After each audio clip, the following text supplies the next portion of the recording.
Breaking tonight, a former Memphis cop who used excessive force with his taser so many times he was nicknamed Taserface has resigned from yet another Mid-South police agency for serious misconduct. Now, we reported about Colin Berryhill in the past. You see him here in this body cam video.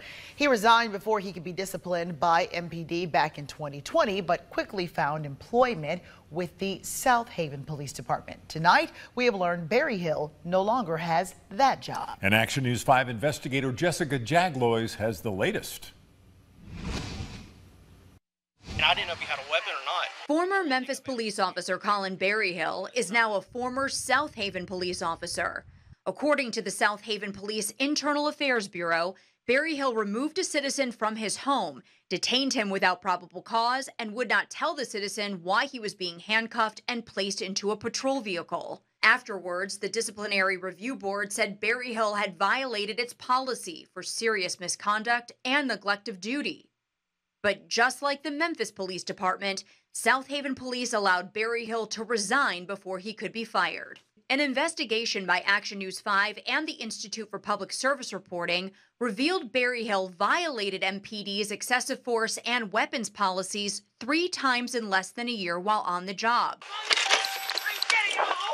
According to those internal documents, the first time Berryhill tased a juvenile in the back. Cooperate, man.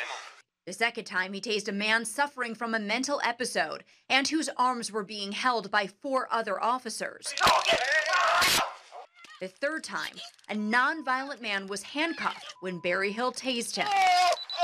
That night, an MPD supervisor on scene told Berryhill he'd earned a new nickname. It's Taserface. The officer abruptly resigned the night before his disciplinary hearing and took a job with Southhaven Police the following month. Late last year, we had an interview set up with the now retired Southhaven Police Chief Macon Moore to discuss why he'd hired Berryhill despite his troubled MPD record. Moore backed out of the on-camera interview at the last minute, but told us off-camera he was not concerned about Berryhill's past. Berryhill's application for Southhaven Police does show he answered yes to the question, asking if he'd been suspended, terminated, or resigned prior to termination or during an internal investigation. But the reason he listed was being suspended for 2 days following a crash where he was ruled at fault. There's no mention of the excessive force or that Memphis police were considering firing him. Southhaven did ask Tennessee's Law Enforcement Oversight Agency about Berryhill. This email shows the Peace Officers Standards and Training Commission, or POST, said at the time no disciplinary history was reported to them, but to contact MPD with any questions. It's unclear if Southhaven ever did that. While Berryhill resigned from Southhaven PD in March after nearly 3.5 years on the job, we obtained documents related to his resignation just recently. I spoke with Berryhill on the phone. He told me he's no longer in law enforcement, but he can still police in Mississippi and in Tennessee. His policing certification hasn't been revoked in either state. For the investigators, I'm Jessica. Good morning and welcome to the Bad Apple Report. It's 7:30 a.m., bright and early right here at home on the range. Thank you so much for being here, folks. Oh, Taserface. Taserface. Only a Taserface a mother could love, right? I don't even think his mother loves him, allegedly. Nobody could love Colin Berryhill, in my opinion, okay? He's a terrible, terrible person and a typical bad apple, all right? Cops love this guy. Anyways, let's move on with the show, folks. Thanks for being here. I guess I'm not amazed at all anymore that departments hire people like Taserface. They look for guys like Colin Berryhill. They really do. But this next guy is an example of a guy like Taserface left unchecked for just a little too long. Look what this guy did, allegedly. 4 conservative life terms and consecutive as well. That sentence today for a former cop in Orange County who brutally murdered 4 people nearly a decade ago. Nicholas Tartaglione, a former officer from the village of Briarcliff Manor who turned into a drug dealer, sentenced today. He was targeting just one man who he thought had ripped him off. But the victim, it turns out, showed up with 3 other men, and they too were killed. Here's Eyewitness News reporter Sonia Rincon. While family members of 3 of the 4 victims wouldn't elaborate outside court on why they're happy with the judge's decision, Inside the courtroom, they tearfully pleaded with him to give Nicholas Tartaglione the max for what he did to their loved ones. The former Briarcliff Manor police officer was finally convicted last year in the April 2016 beating and strangling of Martin Luna, whom he believed stole $250,000 from him in connection with cocaine trafficking, and the subsequent execution-style murders of Luna's nephews Miguel Luna and Urbano Santiago and friend Hector Gutierrez. The four had come together to a bar in Chester, Orange County. The jury found Tartaglione guilty of killing Martin Luna there in front of the others, then kidnapping them and taking them to his rural property where he would kill the other three men and bury all in shallow graves. A search turned up their bodies months later, and Tartaglione was arrested in the federal investigation. Today, at sentencing, he defiantly told the judge he didn't do any of it, saying his convicted co-conspirators and investigators together framed him. But Judge Kenneth Karras called him delusional, scolding him for his lack of remorse. His only family member in court today also believes he's innocent. He is not a monster, and he is not a murderer, and he is not any of those things. But says she can see why the victim's family members feel the way they do.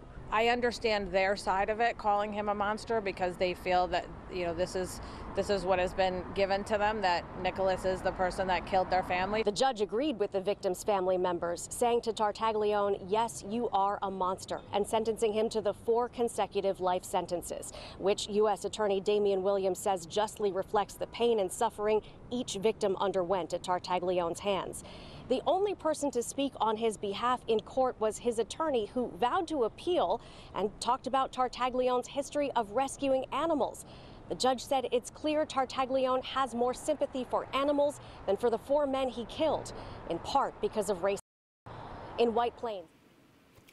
Okay, what do we have here? Body camera video shows domestic dispute with Santa Fe officer. Cops. Okay, his name is Christopher Lemereau. I bet he's French. He's a French dip. That's what he is. Rio Rancho, New Mexico. New body camera video shows the moments a Santa Fe police officer was arrested after a domestic dispute. Oh. He's like Pepe Le Pew. On April 9th, the Rio Rancho Police Department responded to a disturbance at a Northeast area home. The incident was seen in a lapel video obtained by KOAT. Okay, he turns around and then he grabs me by the wrist, Erica Martinez said. I'm dragging myself down on the ground for him to stop because I'm afraid he's going to hit me next. Whoa, Lemereau. What's going on? Okay, the situation involved Martinez. In the footage, she described the intense moments to officers. She said it also happened while her young daughter was inside the home. I ran outside because I'm not going to be in there. And of course, he grabbed my daughter, trying to make it seem like he's the father of the year, she said. Oh, Lemereau. Okay, the father is Christopher Lemereau, and he was seen being held by officers in a bedroom inside the home. Oh, Lammy. According to body camera video, he was just steps away from Martinez, who was located outside. Pretty much just an argument took place between me and the girlfriend. She accused me of possibly cheating on her, which isn't the case, Lemereau said. Oh, well, if Lemereau said it, it must be true, am I right? No, you'd be right to assume that Lemereau is full of crap. Allegedly. He was seen in the full uniform as a senior police officer with the Santa Fe Police Department. Woo! Okay. In the lapel video, Lemereau claimed to have been blocked and attacked by his girlfriend. He also mentioned that he was attempting to separate himself from the situation. I pretty much kind of forced my way through, he said. Pretty much nudged her. Hey, get out of the way. During that, she scratched me across the face. Does anybody believe Lemereau's account of these goings on? I don't. I think Lemereau is a crapo. All right. Okay. I'll stay true. Police then asked Lemereau about markings found on Martinez's body. Ooh, a couple of weeks ago she got drunk with a friend of hers and she doesn't remember how she got them. He claimed she must have fallen down when she got home. But I mean, you can tell they're old bruises, he said. Oh, they're marked up. But other than that, no, I have not placed my hands on her whatsoever. Other than that, I have not placed my hands on her whatsoever. Ooh, that's a Freudian slip, Lemereau. Well, Freud, well, he was not French. I don't know what he was, but anyways. Okay, Rio Rancho police officers soon reconvened outside. They noted how flustered Le Moron was, as well as the fresh scratches noticeable on Martinez's wrists. It was all observed through body camera video. Then, minutes later, an arrest. Police identified Le Moron as the primary aggressor and charged him with battery against a household member. Boom! That's right, Le Moron. However, this isn't the first time the couple has been in trouble with the law. Oh, they're one of those kind of couples. In April 2023, the Rio Rancho Police Department responded to the same home. It was also for domestic dispute. Oh, according to another lapel video obtained by KOA, Le Moron was seen shaken up inside the same Rio Rancho home. Oh, he was holding their baby daughter at the time after a verbal and physical argument with Martinez. Oh, it led to broken window after a cinder block was thrown. Oh my goodness. Le Moron through a cinder block, through a window? Are you kidding me? Okay, did you really think that was the best course of action, to throw a brick through a sliding glass door with a baby inside? Did you think about your baby? Do you think about the consequences of that? Said one officer. Wow. You mean there was a sensible officer on scene talking to a French dip doofus McIdiot named Le Moron who wasn't listening because he did it again? Anyways, Martinez was soon questioned by the police inside a patrol car. The children, youth, the family department worker was then arrested and charged with child abuse. Ew, wait a second. So Martinez was questioned by police inside a patrol car. The children, youth, and families department worker was then arrested and charged with child abuse. Do you mean to tell me that Martinez is a children, youth, and families department worker? Well, I'll be. These couple of bad apples, they belong together, allegedly. However, the charge was eventually dropped. Ooh, he has anger issues. He got in my face. He grabbed me by my shirt, threw me. He hit so hard, Martinez told officer. I don't trust him with my baby because this is not the first time he's put his hands on me. Le Moron. As of Tuesday, Le Moron is still with the Santa Fe Police Department on administrative duties. Ooh, we're still paying for that goofball and his croissants in the morning. His next court appearance is June 26th. All right. When it comes to Martinez, she left her job at CYFD back in November. Ooh, I'm not good with children anymore, allegedly. You guys are a couple of knuckleheads. Look at them. There's a picture of Le Moron and his beauty queen, Erica Martinez. Okay, on with the show. Wow, what an ugly couple, man. Couple of ugly government thugs made for each other, in my opinion. Okay, but hey, they made me forget about Colin Berryhill for a second. Taserface, and you too, probably. But you know, Taserface is going to probably get a job in your town next. That's right, because stupid scumbag chiefs keep hiring these guys. Just like that guy on paid administrative leave in the last story. Same thing. That emotional Rick, ooh, he's going to be out roaming the streets with his service weapon in his car.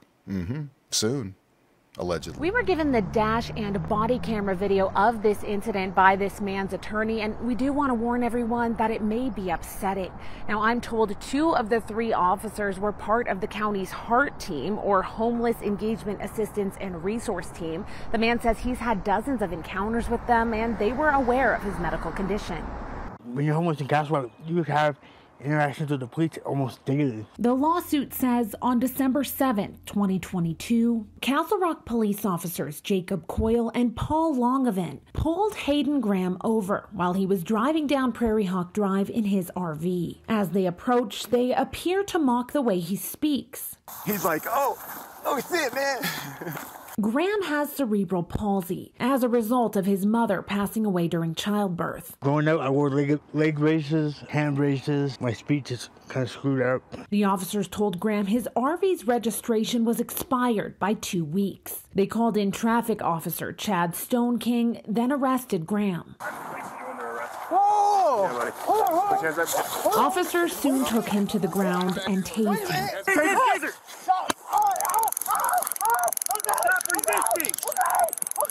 Definitely hurt. You know, my mind is like, they're trying to kill me. Officers used 2 sets of handcuffs and called an ambulance. Keep breathing.